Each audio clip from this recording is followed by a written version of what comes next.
My mother rented out my womb before I even knew what love meant. I was 13 when she first said it, not in a whisper, not with shame, but over dinner with 3 women from her church group.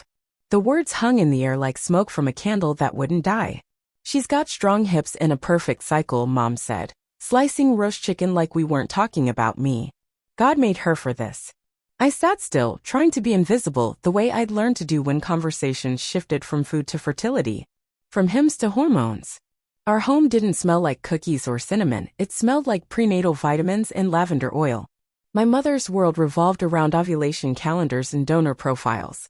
If you listened long enough at the dinner table, you could hear phrases like egg viability and embryo count slip in between Grace and green beans. I grew up in a house of holy wounds and miracle metrics: how many embryos took, how many babies crowned. My sister Lydia was the family saint. 3 successful surrogacies before 22. Her pelvis had been blessed by pastors.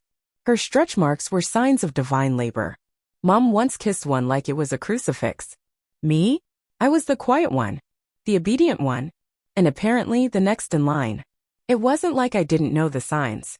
The folic acid in my breakfast smoothie, the monthly weigh-ins with the church midwife, the laminated pamphlets under my pillow, your gift of life, holy vessels, the female body as offering, rejoicing in rentable wombs. There was even a locked cabinet in the basement with medical supplies, IVF brochures, and folders labeled with names I didn't recognize: hopeful parents, placement trials, Maria Q, viable at 16. But it wasn't real until the needle. They called it the blessing injection. Progesterone and hormones, a chemical choir to prepare my womb for life I hadn't chosen to create. Mom held my hand like it was a christening. Lydia smiled, swollen from her 4th pregnancy. And me? I let them do it. Because I'd learned early that resistance was the language of the godless. I didn't scream. I didn't cry. I just lay back on the couch while Lydia read a psalm aloud and Mom whispered that the Lord rewards fruitful women. 2 weeks later, they matched me with a couple from Ohio. White, wealthy, desperate. They cried when they saw my picture. Said I had innocent eyes. Said I was their angel. They never asked my name. Mom handed me a journal she called the Book of Becoming. I was to document the journey, each symptom and swelling, every flutter and stretch. "So you can look back one day," she said, "and know you did something holy." She started referring to my body in the 3rd person. "Her numbers look good," she told the agency. "She's responding well to the meds." It felt like I was disappearing in pieces. At night, I'd lie in bed and listen to the cries of Lydia's 3rd baby, the one she'd carried for a dentist in Utah. The child was 6 months old now but still at our house for bonding reasons. Mom called him a blessing. Lydia called him a temporary hiccup. I called him silence. Because he was a constant reminder that these babies weren't ours. We birthed them, bled for them, and watched them go. "You're not supposed to get attached," Lydia once told me. "That's not what we're made for." She said it like she was talking about furniture.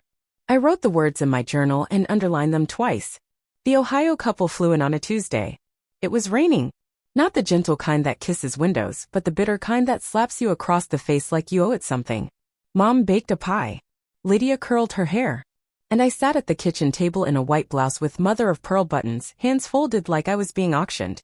"They're professionals," Mom said, adjusting my collar. "She's a teacher, he's a pediatrician. Think of the life you're giving them." I didn't say what I was thinking, that I hadn't even been kissed yet, but someone else already owned my uterus. They brought gifts. A necklace with a tiny angel pendant.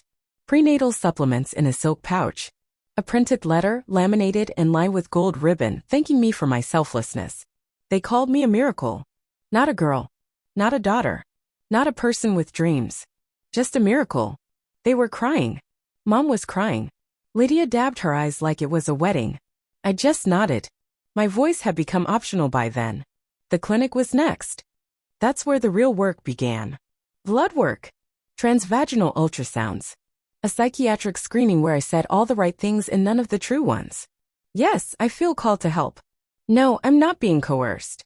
Yes, I understand the emotional risks. I was 14. The embryo transfer happened in a sterile room with dim lighting and Christian piano music playing from the corner speaker. The doctor was kind the way you are with livestock. Gentle, efficient, impersonal. Like he knew my body wasn't mine anymore. "It's a beautiful thing you're doing," he said. I stared at the ceiling tiles and counted them.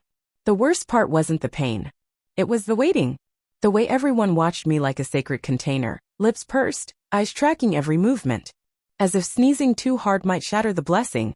When the blood test came back positive, Mom threw a party. There was cake, balloons, a candle with "First Miracle" written in calligraphy. I wanted to scream. Instead, I smiled, took photos, wrote in the journal.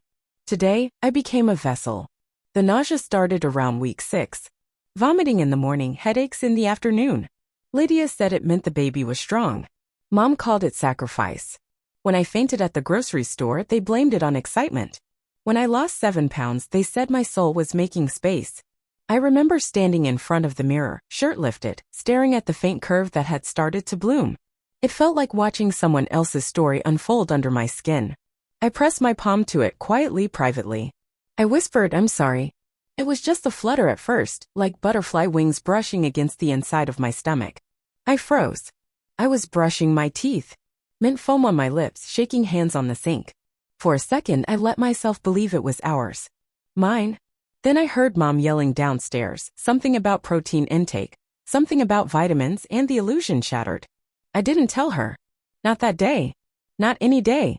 The baby moved and I stayed silent. The couple from Ohio came to visit at week 20. They brought a scrapbook filled with ultrasound photos and pink floral stickers. "We're calling her Eliana," the woman said, clutching my wrist like we were sisters, not strangers. "Eliana," I repeated. It sounded like a hymn. It tasted like someone else's name in my mouth. They put headphones on my belly and played lullabies. They whispered prayers and promises into my skin. I closed my eyes and tried to disappear. After they left, I sat on the floor of my room and cried. Not loud. Not messy. Just quiet streams down my cheeks like my soul was leaking. "You're hormonal," Mom said when she found me. "It's normal. Be grateful. You're doing God's work." The baby kicked again that night. Stronger. I whispered back, "I know." Sometimes I'd hum to her. Just softly. Old songs I half remembered from childhood. Lydia warned me not to get attached. "She's not yours," she said, flipping through a catalog of cribs and onesies. "None of them ever are." Week 24 brought complications. I collapsed in the church hallway after Sunday service. Heat, pressure, tunnel vision. When I came to, Lydia was fanning me with a hymnal while Mom argued with a nurse from the clinic over speakerphone. "You're pushing her too hard," the nurse said. "She's under divine stress," Mom snapped. The doctor ordered bed rest. Mom turned the guest room into a makeshift maternity suite. Floral curtains. A white bassinet for practice. Scriptures taped to the walls. Lydia brought me tea every morning. Called it womb fuel. The agency sent a counselor, but she was useless. Pretty. Polished. Branded with words like empowerment and hope. She asked leading questions like, "How proud are you to be changing lives?" I said all the right things. Again. But one night, when the house was quiet, I called her personal cell from the bathroom. "What happens if I keep the baby?" Silence. "You signed a contract," she said finally. I was 13. She hesitated. "Then, you'd be sued. Maybe worse. Worse. The family could press for damages. Your mother could face fraud charges. You'd lose everything, including custody." I hung up. Flushed the toilet for effect. Brushed my teeth like nothing happened. Then I stared at myself in the mirror and whispered, "You don't get to break." By week 30, I barely recognized myself. My ribs ached, my ankles looked like balloons, and my body was no longer mine, if it ever had been. Strangers smiled at my belly in public but never looked at my face. Even the woman at the grocery store called me Mama, not knowing the truth. I didn't correct her. It felt easier that way. Safer. Mom was nesting, but not for me. She painted the nursery cream in rose gold, lit scented candles named things like Heavenly Bloom and Blessed Arrival. She arranged tiny dresses in a closet like they were sacred relics. I never touched them. "You'll be done soon," she said one night while folding a lace-trimmed blanket. "And after that, we'll talk about your next cycle." My throat closed. "Next?" She looked up, frowning. "Well, yes. The waitlist is already forming. You're young, fertile, and obedient. This is your calling, Leah." I said nothing. Just stared at my swollen stomach, where Eliana turned beneath the skin like a storm rolling through water. I started writing letters I never intended to send, one for Eliana, one for myself. "Dear baby girl, I hope you grow up with people who let you keep your body, who ask before they touch, who call you by your real name. I hope no one calls you a miracle just so they can steal you. I slipped it behind a loose panel in the baseboard, just in case someone ever found it. Week 34 came with sharp pains and bleeding. The clinic called it stress.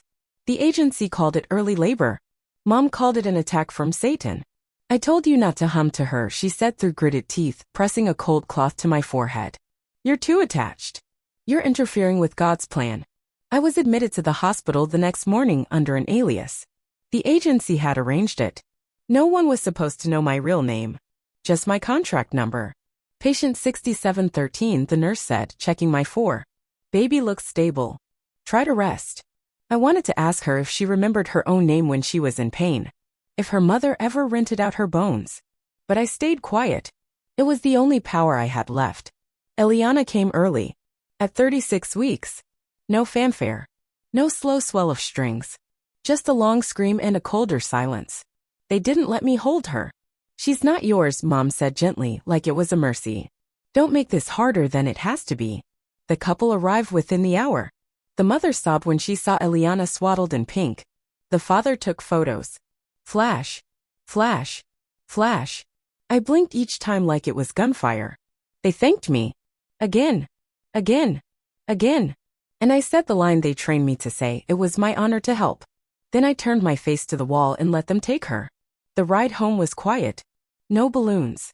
No congratulations. Just me, a padded seat, and Lydia's fingers tapping the steering wheel like she was late for something more important than picking up her empty sister from the hospital. You'll feel better in a few days, she said, not looking at me. The first time's always the roughest. I bled through 2 pads before we hit the interstate. At home, the nursery door was shut. Mom said it was out of respect for the family's transition. My name had already been erased from the agency portal.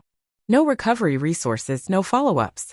Just a signature under a thank you email and a final confirmation, baby received. Transaction closed.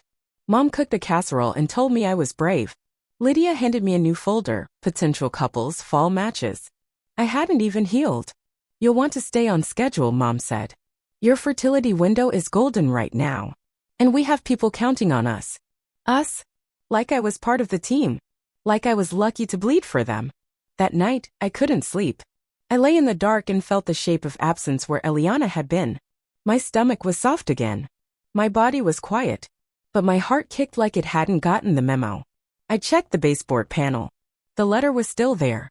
Dear baby girl, you won't remember me. But I will never forget the weight of you. The way you danced under my ribs. The way you broke me open in places no one else can see. In the morning, Lydia's kids were in the kitchen, laughing over cereal. She kept one of hers the first. Said it was easier to explain. But even he looked at me with the wide, cautious eyes of someone who knew too much. Is your tummy gone? He asked. I nodded. Where's your baby? I couldn't answer. That week, Mom scheduled a photo shoot for the agency's promotional materials. She handed me a white dress and said, smile like you're proud. I stood in front of a field of wildflowers with dead eyes and a hollow womb while a woman with perfect teeth told me to tilt my head toward the light. You're glowing, she said. I wanted to scream. I wanted to run. Instead, I smiled. And in the back of my mind, a different voice whispered.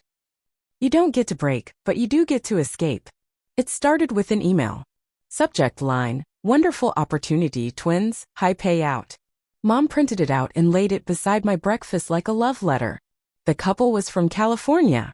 2 men. Tech money. 5 figures up front. They're ready to fly in for a consultation, she said, smiling. And they love your profile. I was 16. My body had barely closed the door on Eliana and she wanted to swing it open again. Twins this time. A double blessing. I looked at Lydia, who just sipped her tea. You're still fertile, Mom added, like it was a warning. I said no. The word felt small. Out of place. Like a whisper in a cathedral. Mom blinked. What? I said no. Her smile cracked like a dropped dish. You're being dramatic. I'm being honest. Lydia set her cup down slowly. Leah. No, I said again. Louder this time. You don't get to decide when I bleed. Or why. Or for whom. Silence. Mom's face shifted into something I hadn't seen before, not rage, not sorrow. Calculation. You signed a contract, she said. I was a child. You owe this family. I don't owe you my body. You think you're better than us now? After everything we've built together. Built? She meant the brand. The pipeline. The womb-for-hire dynasty she crafted from the bones of her daughters. I stood. My knees shook, but my voice didn't. I'm not doing it. Not again. Not ever. She followed me into the hallway, voice rising. You'll ruin us. Do you know what kind of reputation we have? What kind of women we are? I turned at the door. I do. And I won't be one of them. I didn't have a plan. Just a backpack. Some cash I'd hidden. The letter to Eliana still tucked in my hoodie pocket. I made it as far as the edge of the property before Lydia caught up. You're making a mistake, she said. But her voice cracked. I looked at her. Really looked. Her eyes were glassy. Her hands trembled. She was 30 and she moved like someone twice that. Her hips ached in cold weather. Her teeth had thinned from calcium loss. Her smile was tired. You could come with me, I said. She flinched. I can't, she whispered. I nodded. Then I walked. The bus smelled like vinyl and old sweat. I paid cash and sat near the back, hoodie up, eyes down. My phone buzzed constantly, mom calling, unknown, agency line, Lydia, until I turned it off and threw it in a trash bin at the next rest stop. I had $218, a bag of clothes, and nowhere to go. I ended up in a town called Graybridge, 3 hours west, population tiny, the kind of place where the diners still had ashtrays and the motel charged by the week. The woman who ran it was named Carol. 60-ish, half-limp, sharp eyes. She didn't ask many questions. You running from a man or a mistake? She asked while sliding me a room key. I said a mother. She nodded. Second most dangerous kind. For a while I survived on silence. Cleaned rooms in exchange for rent. Ate diner leftovers. Read used paperbacks by the sink. At night, I wrote in the journal I'd hidden in my sock. Letters to Eliana, to myself, to the girl I could have been. Dear baby girl. Today I woke up and didn't cry. That's all. But it's something. I didn't tell anyone about the pregnancy. Not the clinic. Not the contract. Not the way I bled for a family that never called me by name. In Graybridge, I was just Leah, the quiet girl with the mop and the haunted eyes. Until I fainted cleaning room 6. Carol found me crumpled beside the bathtub. When I came to, she was holding a bottle of water and her face looked angrier than I'd seen it. You look half dead, she snapped. You eating? I nodded. She frowned. You on drugs? No. She squinted. Then what the hell did they do to you? I didn't answer. I didn't have to. She brought me soup and sat on the end of the bed like we were 2 war veterans comparing scars. My sister sold me for rent once, she said. Didn't even get 2 months' worth. I stared. You're not the first girl someone called useful. You won't be the last. It wasn't comfort. But it was truth. The next day, she handed me a name on a piece of paper. Lena Ross, Women's Legal Resource Center. Tell her Carol sent you, she said. And for God's sake, stop pretending your pain makes you holy. I went. Not because I trusted her, but because I was tired of pretending. The office was small, messy, warm. Lena was younger than I expected, early 30s, mixed race, eyes that didn't blink too fast. I sat on her couch and told her everything. Not just the contracts. The injections. The loss. I told her about the silence. About humming lullabies in the dark. About the photo shoot in the field where they said I was glowing. When I finished, she said nothing for a long time. Then she opened a folder and said, let's burn them down. Lena didn't blink when I told her I was 13 the first time they injected me. She just started printing. Medical consent laws. Child labor statutes. Interstate reproductive regulations. Case precedent I couldn't pronounce. They built an empire on your body, she said, spreading papers across the table. Let's see what happens when we tear it down. She filed everything under 2 umbrellas, coercion and trafficking. She said the second was harder to prove but not impossible. Especially if we could find the right people. So we found them. First, the clinic nurse who'd called mom out during my bed rest. Lena tracked her down in Oregon. She remembered everything, the forged documents, the coded calls, the way my chart listed me as surrogate in training before I was even old enough to vote. Then we got luckier. Carol, sharp, stubborn Carol, remembered a girl who'd stayed at the motel 5 years earlier. Same story. Different state. Lena pulled the hospital records. 4 girls, all underage. All blessed. All erased. We had a pattern. Lena drafted affidavits, demanded subpoenas. She worked late, eyes puffy behind blue light glasses, muttering case numbers like war prayers. She found a pro bono team in Denver willing to help. A reporter in Phoenix who'd been chasing fertility clinic corruption. And then quietly we filed suit. Against the clinic. Against the agency. Against my mother. They laughed at first. Called it hysterics. Unstable girl with a vendetta. Overactive imagination. Regret doesn't equal abuse. But Lena didn't flinch. She brought them receipts. My medical records. Surveillance photos. Screenshots of emails listing me as pre-approved gestational vessel. The contracts. The hormone shipment logs. A copy of the blessing injection invoice with my forged name. Then we dropped the nuclear proof. Audio from the post-delivery hospital room. My mother. Saying, "You'll be done soon. After that, we'll talk about your next cycle." Their lawyer's face went pale. They offered settlement money. Lena refused. She doesn't want silence, she said. She wants a record. The court date was set. I sat in the hallway outside the courtroom, palms sweaty, heart tight. I hadn't spoken my mother's name in months. I didn't know if I could. You don't have to be brave, Lena said, squeezing my hand. Just be loud. So I stood. And I told the truth. About the smoothies. The injections. The baby they called a miracle and the mother who called my pain divine. I spoke for every girl who was told her body was a blessing only when it bled for someone else. And this time, someone listened. She wore her church pearls in her courtroom cardigan, the same one she used to wear for family photos. As if threat and posture could rewrite history. They asked her simple questions at first. When did your daughter begin surrogacy treatments? Who signed the medical consent forms? She danced around the answers like a seasoned performer. We were a devout family. There was mutual understanding. She was always so mature for her age. I sat behind Lena, fingers tight around a stress ball, wondering how many lies could fit between the folds of a beige sweater. Then came the recording. The hospital audio. Her voice. Cold. Clear. You'll be done soon. After that, we'll talk about your next cycle. The courtroom went still. I heard someone in the jury gasp. A pin dropped. My mother's mouth parted. Then closed. She looked at me for the first time in 2 hours. I stared back. Not angry. Not afraid. Just awake. The judge asked if she'd like to respond. She cleared her throat. Adjusted her pearls. I only did what was best for our family. Not an apology. Not even a crack in the mask. The verdict didn't come that day. It took 2 more days of testimony, 3 affidavits from other victims, and a final, devastating timeline from Lena that mapped my medical records against agency emails and hormone shipments like a forensic map of betrayal. When the ruling came, I didn't cry. The clinic lost its license. The agency was fined into bankruptcy. And my mother was found liable for coercive reproductive abuse and sentenced to 5 years probation, mandatory therapy, and no contact. No contact. It echoed in my ears like a hymn.